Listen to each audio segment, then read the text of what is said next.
Hello, xin chào các bạn đã quay trở lại với review 5 phút. Có thể nói, nội dung lớn nhất của phần 1 Kiếm Lai 3D chính là sự ngã xuống của Tề Tịnh Xuân. Hiện tại, sự kiện đấy đã kết thúc, cho nên tập 22 này chính là thời điểm nhiều sự kiện khác được bắt đầu. Đầu tiên, chính là sau khi Ninh Diêu không từ mà biệt Trần Bình An thì thợ rèn Ngụy Cung cũng bắt đầu thực hiện yêu cầu của nàng, đó là rèn đúc một thanh kiếm. Và theo yêu cầu của Ninh Diêu, thanh kiếm này sẽ được dùng trên chiến trường đối kháng với yêu tộc, cho nên Ngụy Cung đã rèn ra một thanh kiếm có khắc chế cực lớn đối với yêu vật. Và để việc sát sinh quá nhiều thì toàn bộ yêu vật xung quanh được lệnh phải tránh xa nơi đây, càng nhanh càng tốt, nếu không thì hậu quả tự chịu. Tất nhiên là sẽ có những yêu vật không nghe theo mệnh lệnh, vẫn cố chấp lao đến tòa phúc địa mới tinh này để tranh đoạt cơ duyên đại đạo. Kết quả tất yếu là sẽ trở thành vật tế kiếm cho thợ rèn Ngụy Cung. Cũng trong lúc này thì Dương Lão Đầu đang trò chuyện cùng với Thu Minh Hoàng. Ông hỏi rằng việc thiết kế mưu mô để đẩy Tề Tịnh Xuân vào tuyệt cảnh là do hắn làm đúng không? Vị quân tử này liền trả lời rằng Dương Tiền Bối đã quá đề cao năng lực của hắn rồi, thực tế là đến ngay cả hắn cũng là nạn nhân của sự kiện lần này.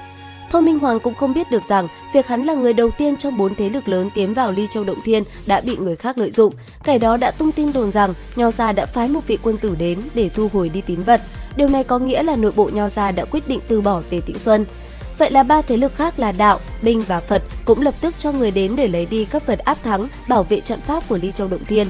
Kết quả thì như các bạn đã thấy đấy, Tề Tịnh Xuân phải dùng toàn lực để bảo vệ nơi này nên mới rơi vào hoàn cảnh chỉ có thể chịu đánh đến bỏ mình. Sau hôm trời đất đen kịt đi qua, tiểu trấn giống như lại được sinh ra một lần nữa, khắp nơi sáng lạn, tràn ngập sức sống. Chỉ có điều là cây huệ già đã xanh tốt suốt cả ngàn năm, nay chỉ sau một đêm đã cành khô lá vàng, đổ bật cả gốc. Không biết là trai tráng nhà nào là người đầu tiên xông lên chặt cây huệ già về làm củi, mặc cho những người già hết mực can ngăn. Sau đó ai cũng sợ bị mất phần, mọi người ùa vào sâu xé cây huệ già như kiến bu vào mật. Giờ thì ngoài những người già đang vô lực ngăn cản kia thì làm gì có ai còn nhớ đến những năm mất mùa đói kém. Những năm đó, hoa của cây huệ đã trở thành vật cứu đói của không biết bao nhiêu người nơi đây. Những người này vì chút lợi nhỏ trước mắt mà quên đi ơn nghĩa năm xưa, đó cũng là nhân tính. Vậy Lý Bảo Bình cũng tham gia vào việc lấy đi cành huệ thì có phải là xấu không? Thậm chí là Trần Bình An cũng tham gia vào việc này.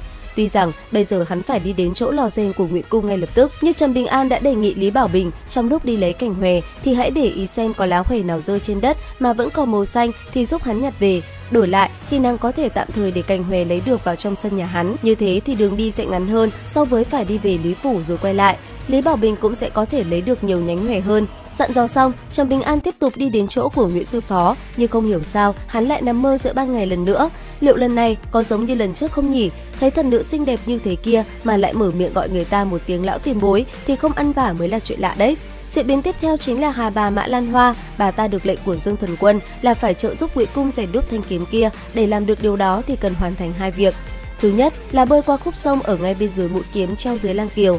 Thứ hai là sau khi làm được việc đó thì phải tự đánh tan đi một nửa đạo hạnh của mình để hòa vào nước sông, làm tăng thêm thuộc tính âm cho dòng nước.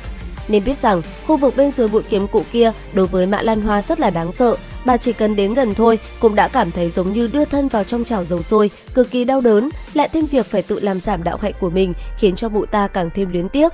Nhưng dưới sự uy hiếp của Dương Thần Quân thì Mã Lan Hoa đã cắn răng hoàn thành cả 2 việc này. Bà ta cũng đã từ Hà Bà được thăng lên làm Hà Thần ngay sau khi vượt qua được khúc sông bên dưới mũi kiếm. Điều này cũng khiến cho Mã Lan Hoa trở về dung mạo khi còn trẻ.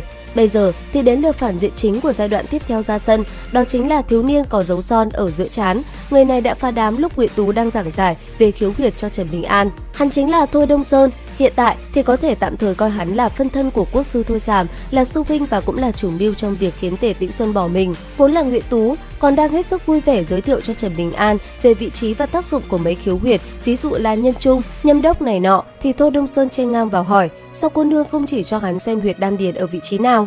Vậy là khiến cho Ngụy cô nương vừa thẹn vừa giận luôn. Cũng may là Thôi Đông Sơn co giò chạy được nhanh, mà kể cả không chạy nhanh thì cũng chả sao đâu, vì Ngụy Cung cũng đang ước gì có người vào phá đám lúc con gái cưng đang hí hửng trò chuyện với tên tiểu tử kia cơ mà.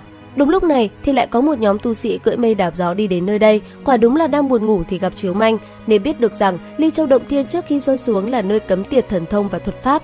Bây giờ nó rơi xuống rồi thì vẫn chưa có ai đứng ra để thu hồi quy định này. Mà Ngụy Cung thật trùng hợp lại là thánh nhân quản lý nơi đây, cũng lại trùng hợp nữa là ông không thu hồi quy định này. Thế là nhóm tu sĩ này đã vi phạm luật lệ nên sẽ phải lĩnh đủ hậu quả.